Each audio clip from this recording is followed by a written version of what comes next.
జై శ్రీరామ్. శ్రీ సీతారామాభ్యాం నమః.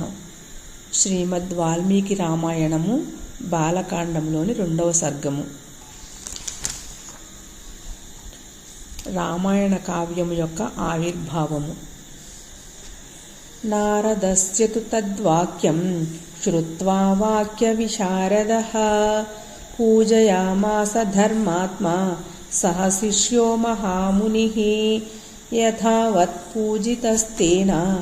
దేవర్షిర్నారదస్తదా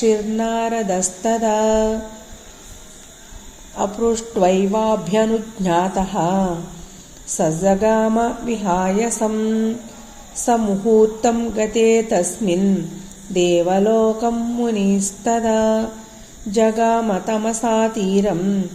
జాహ్నవ్యాస్త్వవిదూరతః సతు తీరం సమాసాజ్య తమసాయా మునిస్తదా శిష్యమాహ స్థితం పార్శ్వే దృష్ట్వా తీర్థమకర్దమం అకర్దమమిదం తీర్థం భరద్వాజ నిశామయ రమణీయం ప్రసన్నాంబు సన్మనుష్యమనోయథా న్యస్యతాం కలశస్తాత దీయతాం వల్కలం మమ యదమేవావగాహిష్యే తమసా తీర్థముత్తమం ఏవముక్తో భరద్వాజో వాల్మీకేన మహాత్మనా ప్రాయచ్చత మునేస్తస్య వల్కలం నియతో గురోః సశిష్యహస్తాదాదాయ వల్కలం నియతేంద్రియః విచచారః పశ్యంస్తత్ సర్వతో విపులం వనం తస్యాభ్యాసేతు మిథునం చరంతమనపాయినం దదర్శ భగవాంస్తత్ర క్రౌంచయోశ్చారు నిస్వనం తస్మాత్తు మిథునాదేకం పుమాంసం పాపనిశ్చయః జఘానవైరనిలయో నిషాదస్తస్య పశ్యతః తం శోణితపరీతాంగం వేష్టమానం మహీతలే భార్యాతు నిహతం దృష్ట్వా పురావ కరుణాం గిరం వియుక్తా పతినా తేన ద్విజేన సహచారిణా తామ్రశీర్షేణ మత్తేన పత్రిణా సహితేన వై తథా తు తం ద్విజం దృష్ట్వా నిషాదేన నిపాతితం ఋషే ధర్మాత్మనస్తస్య కారుణ్యం సమపద్యత తతః కరుణవేదిత్వాత్ అధర్మోయమితి ద్విజః నిశామ్య రోదతీం క్రౌంచీం ఇదం వచనమబ్రవీత్ మా నిషాద ప్రతిష్ఠాం త్వా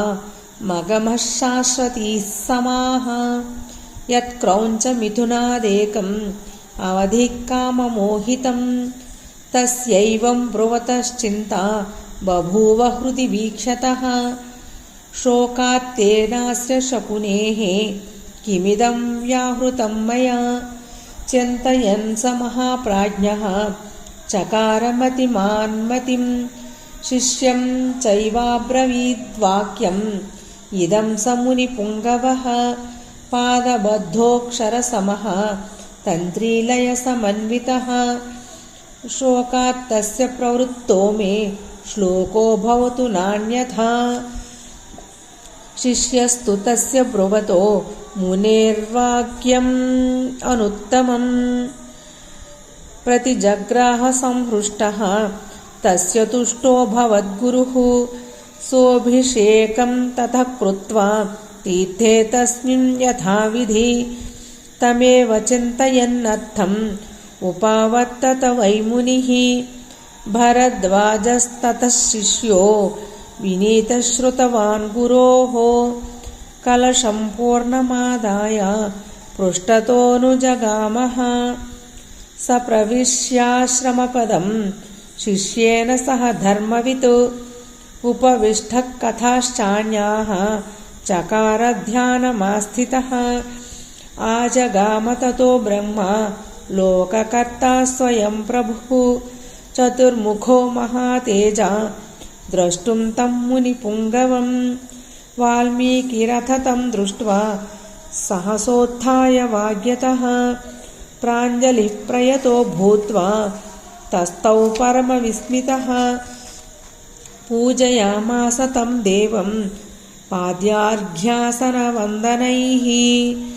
प्रणम्य विधिवच्चैनं पृष्ट्वा नामयमव्ययम् अथोपविश्य भगवान् आसने परमार्चिते वाल्मीकये च ऋषये सन्दिदेशासनं ततः ब्रह्मणा समनुज्ञातः सोऽप्युपविशदासने उपविष्टे तदा तस्मिन् साक्षाल्लोकपितामहे तद्गतेनैव मनसा वाल्मीकिर्ध्यानमास्थितः पापात्मना कृतं कष्टं वैरग्रहणबुद्धिना यस्तादृशं चारुरवं क्रौञ्चं हन्यादकारणात् शोचन्नेव मुहुः क्रौञ्चीम् उपश्लोकमिमं पुनः जगवन्तर्गतमना भूत्वा शोकपरायणः तमुवाच ततो ब्रह्मा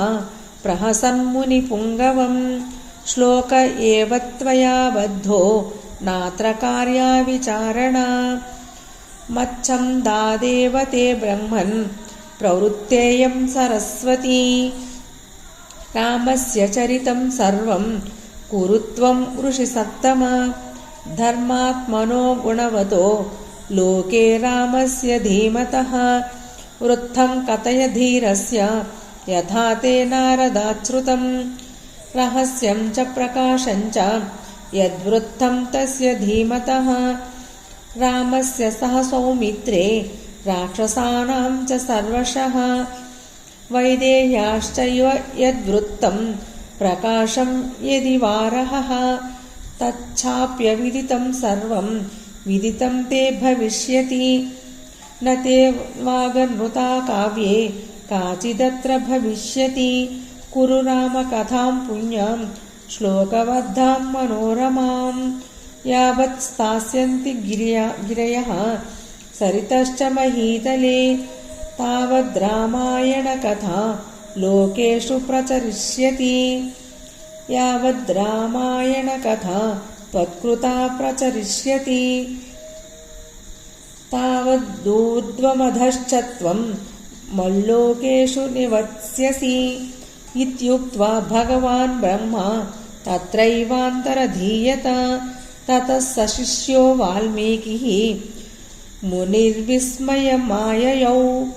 तस्य शिष्यास्ततः सर्वे जघुश्लोकमिमं पुनः मुहुर्मुहुः प्रीयमाणाः प्राहुश्च भृशविस्मिताः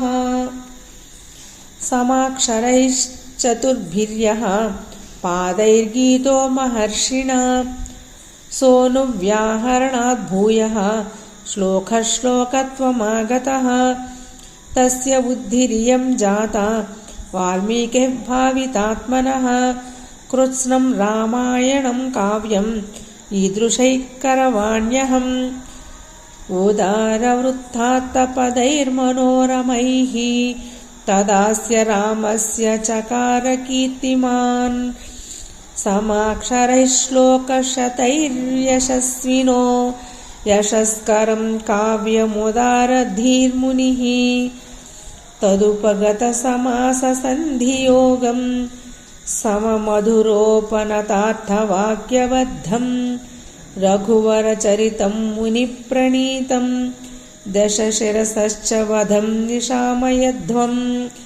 इत्यार्षे श्रीमद् रामायणे वाल्मीकिये आदिकाव्ये बालकाण्डे